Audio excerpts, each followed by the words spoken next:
नमस्कार दोस्तों, मैं सचिन कुमार आपके लिए उत्तर प्रदेश पुलिस कांस्टेबल के कुछ इंपोर्टेंट क्वेश्चनों को लेके आया हूं। आइए उनको सॉल्व करते हैं। देखिए क्वेश्चन नंबर 16। सुधा अपनी आय का 80% खर्च करती है। जब उसकी आय 30% बढ़ जाती है तो वह अपने खर्च का 25% बढ़ा देती है। तो उसकी बचत में कितने प्रतिशत वृद्धि या कमी हुई। देखिए सुधा अपनी आय का यानी कि उसकी इनकम होगी, उसमें से वह क्या करती है, कुछ खर्च करती है यानी कि एक्सपेंसेस करती है। तो उसके पास क्या बचती होगी, उसकी सेविंग बचेगी। यानी कि आप कुछ कमाते हो और उसमें से जो खर्च कर देते हो और जो भी आप पे बचता है वो आपकी बचत होती है। ठीक है, मान के चलिए सुधा 100 रुपए कमाती होगी, जिसमें से वो क्या करती है 80% खर्च कर देती है। आप 100 रुपए का 80% निकालेंगे तो आपका 80 ही प्राप्त होगा। 100 का क्या कर रही है वो 80% खर्च कर देती है। 100 का आप 80 निकालेंगे तो 80% ही आएगा। यानी 100 में 100 रुपए कमा रही है, 80 रुपए खर्च कर रही है, तो उसमें बच कितने रहे हैं, केवल 20 रुपए बचते हैं। सुधा क्या करती है 100 रुपए कमाती है, 80 खर्च करती है, तो कितने बचाती है 20 रुपए।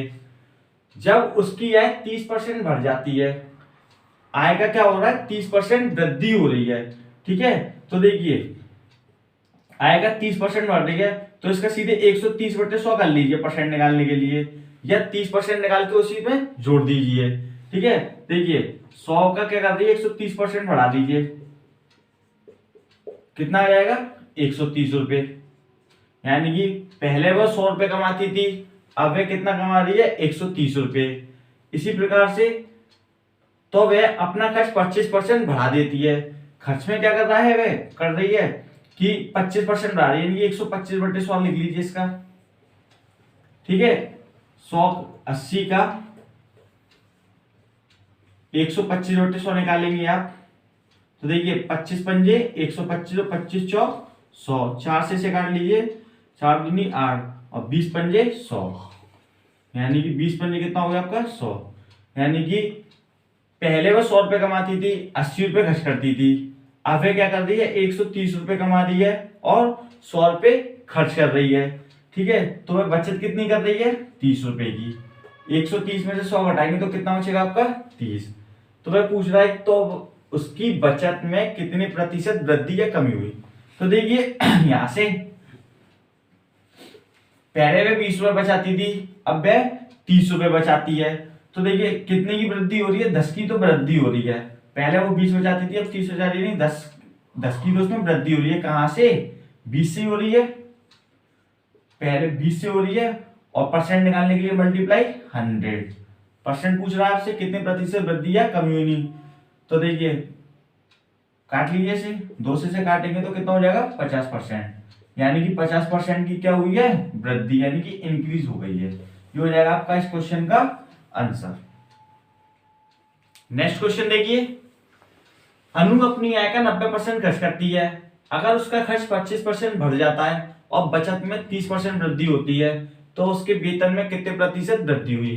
तो देखिए अभी मैंने आपको बताया था कि इनकम जो हम कमाते हैं उसमें से एक्सपेंस यानी कि जो खर्चा करते हैं, और हमारे पास क्या बचता है सेविंग बचती है, यानी कि बचत बचती है। यानी कि आय में से हम अपने व्यय घटा दें तो हमारे पास क्या बचेगी, बचत बचेगी। अनु अपनी आय का 90% खर्च करती है। मान के चलो अनु 100 रुपए कमाती होगी, उसमें से क्या करती है वो 90 रुपए खर्च कर देती है। ठीक है, 100 का अगर 90% निकालेंगे तो 90 ही आएगा।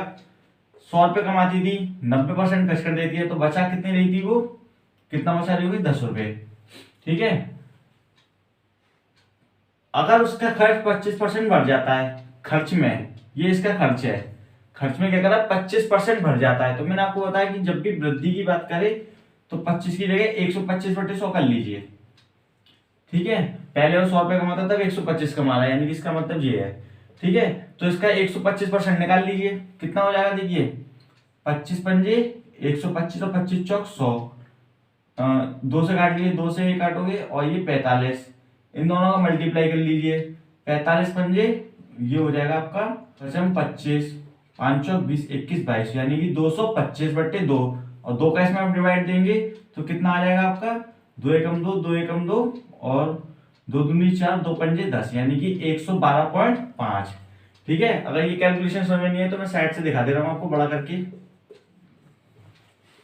25 पंजे 125, 25 चौक 100, 2 से इसको काट लिए 2 बार, 2 से ये कटेगा 45, इन दोनों का मल्टीप्लाई करोगे आप 45 पंजे यानी 55 25, 5 चौक 20, 21 22/2 हो जाएगी। और इसमें इसका आप डिवाइड देंगे, 2 एकम 2, 2 एकम 2, 2 दूनी 4, 2 पंजे 10, यानी 112.5 आ जाएगा। यानी पहले वो 90 रुपए कमाता था, अब पहले वो 90 रुपए खर्च करता था, अब 112 रुपए खर्च करता है। ठीक है, फिर उसके बाद उसने कहा कि उसकी बचत ये है, इसकी बचत में 30% वृद्धि हो जाती है। तो मैंने आपको बताया कि सीधे आप क्या कीजिए, 130/100 लग लीजिए। ठीक है, काट दीजिए, यानी कि कितने की वृद्धि हो जाएगी, 13 की। कितने की? 13 की वृद्धि हो जाएगी। पहले वे 10 रुपए बचाता था, अब वह कितने रुपए बचा रहा है, 13 रुपए। ठीक है, तो कितने की बचत हो गई, ऐसे 3 रुपए ज्यादा बचा रहा है वह। ठीक है, तो देखिए आप क्या कीजिए, बचत को और व्यय को अगर आप ऐड कर देंगे तो आपकी इनकम निकल आएगी। ठीक है, इन दोनों को आप ऐड कर दीजिए, 112.5 को और 13 को ऐड करेंगे तो 125.5 हो जाएगी। इन दोनों को ऐड करके यहाँ पे लिख लीजिए। अब देखिए 125.5 रुपए यानी कि ये कमाता था, वो इतने खर्च कर देता है, तो इसमें से आप इसको लेस करेंगे तो 13 रुपए बचत ही आएगी। अब आपसे पूछ रहा है कि तो उसके वेतन में, यानी कि वेतन में, आय में पूछ रहा है कितने प्रतिशत की वृद्धि हुई। तो देखिए पहले 100 रुपए कमाता था, अब 125 रुपए 5 पैसे कमाता है। तो कितने की वृद्धि हो गई, सीधे सीधे 25.5 की वृद्धि हो गई। कहां से? इनकम से। और परसेंट निकालने के लिए मल्टीप्लाई 100, इसे काट देंगे तो कितना आंसर आएगा आपका, 25.5%। ये हो जाएगा आपका इस क्वेश्चन का आंसर। नेक्स्ट क्वेश्चन देखिए, ए और बी के वेतनों का योगफल 43,000 रुपए है। ए अपने वेतन का 95% खर्च करता है, बी अपने वेतन का 80% खर्च करता है, उनकी बचत समान है, तो ए का वेतन कितना है। बस ये पॉइंट इसमें इंपॉर्टेंट है कि उनकी बचत समान है तो ए का वेतन कितना है। देखिए मैंने आपको बताया था कि आय में से अगर हम खर्चे को घटा दें तो हमारे पास बचत बचती है, और दोनों की बचत कैसी होनी चाहिए, समान होनी चाहिए, कह रहा क्वेश्चन में। ए और बी के वेतनों का योगफल दे रखा है आपको 43,000 रुपए। तो देखिए सबसे पहले ए की बात करते हैं। ए का क्या है कि ए अपने वेतन का 95% खर्च करता है। मान के चलो वो 100 रुपए कमाता है और 95 रुपए खर्च कर देता है उसमें से, तो उसमें बचते कितने, 5 रुपए। ठीक है, बी अपने वेतन का, बी की बात करें, बी अपने वेतन का 80% खर्च करता है, यानी कि बी अगर 100 रुपए कमा रहा है तो अपने वेतन का कितना खर्च कर रहा है, 80 रुपए खर्च कर रहा है, तो उसकी बचत कितनी हो गई होगी, 20 रुपए की। ठीक है, इतना क्वेश्चन तो इजी था। अब देखिए क्वेश्चन में कहा कि उनकी बचत समान है, यानी कि ये दोनों को पहले हमको इक्वल करना पड़ेगा। तो देखिए ये दोनों इक्वल नहीं है, ये यहाँ इसकी बचत 5 रुपए हो रही है, यहाँ पे 20 रुपए हो रही है, तो हम अपनी तरफ से इसमें 4 का मल्टीप्लाई करा देते हैं। 5 चौक कितना हो गया जी, 20, और नीचे 1 का मल्टीप्लाई करा लीजिए, ये भी 20, यानी कि दोनों की बचत हमने क्या करी, इक्वल कर ली अपनी तरफ से। अगर आपने यहाँ पे 4 का मल्टीप्लाई कराया तो आपको यहाँ भी कराना पड़ेगा और यहाँ भी कराना पड़ेगा। ठीक है, तो आय उसकी कितनी हो जाएगी, 400, और नीचे 1 का हुआ है तो 1 का यहाँ भी होगा, 1 का यहाँ भी होगा, और 1 का मल्टीप्लाई कराओगे तो संख्या वही रहेगी। मान के चलिए ए कमाता है कितने, 400 रुपए, और बी कमाता है 100 रुपए। क्वेश्चन में कहा है ए और बी के वेतनों का योगफल 43,000 है, यानी कि जिनका वेतन ही है जो आय होती है, तो 400 यानी कि इन दोनों का योगफल 400 और 1, ये 100 मिला के कितना हो गया, 500, दोनों का, ए प्लस बी का। ये अभी हमने यूनिट में निकाला है। ठीक है, 500 की वैल्यू कितनी दे रखी है हमको क्वेश्चन में, 43,000। ठीक है, इसका आप इसमें डिवाइड लगा दीजिए, इसका डिवाइड देंगे आप तो देखिए 2 जीरो कम कर लीजिए, इसमें डिवाइड करेंगे, 5 अट्ठे 40, 30, 5 छक्के 30, यानी कि 86 टाइम्स चला जाएगा। आपसे पूछा ए का वेतन कितना है, ए का कितना था, 400, इस 400 में 86 का मल्टीप्लाई करा दीजिए, वही आपका आंसर करा लीजिए। ठीक है, आप इसका इसमें मल्टीप्लाई कराएंगे तो देखिए 6 चौक 24 की 4 कैरी 2, और 8 चौक 32 33 34, यानी कि 34,400। तो ए का वेतन कितना जाएगा, 34,400। नेक्स्ट क्वेश्चन देखिए, यदि किसी गांव में स्त्रियों की संख्या पुरुषों की संख्या का 90% हो तो पुरुषों की संख्या स्त्रियों की संख्या का कितना प्रतिशत होंगी। तो देखिए किसी गांव में स्त्रियों की संख्या है, यानी कि मैन है और वोमेन है। स्त्रियों की जो संख्या है वो पुरुषों की संख्या की 90% है, यानी कि मान के चलिए अगर पुरुष 100 है तो वोमेन कितनी होंगी 90। ठीक है, स्त्रियों की संख्या पुरुषों की संख्या की 90% है।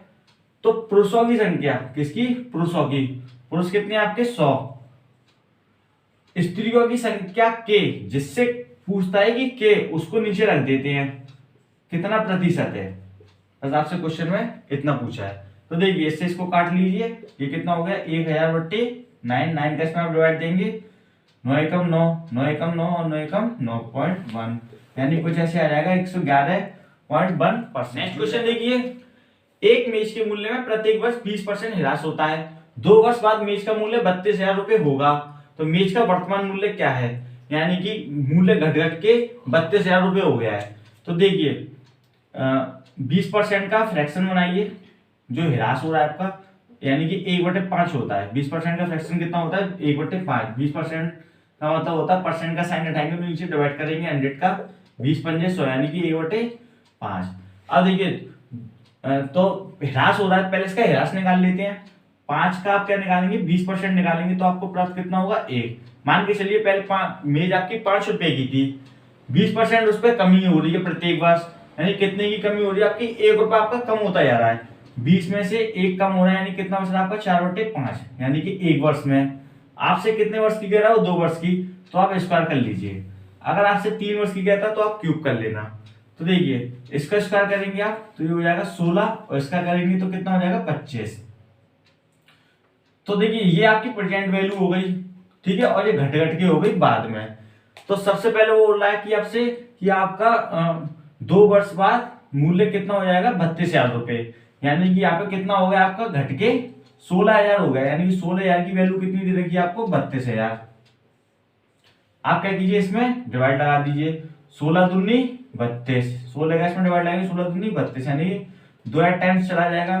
तो आपसे यानी कि वर्तमान मूल्य वाला यानी प्रेजेंट की वैल्यू पूछ रही है, तो प्रेजेंट में आप क्या कीजिए 2000 का मल्टीप्लाई करा दीजिए, 25 दूनी 50, यानी कि 50,000, यानी कि वर्तमान में कितना है आपका मूल्य 50,000, और घट के कितना हो गया था वो 32,000। ये हो जाएगा आपका इस क्वेश्चन का आंसर।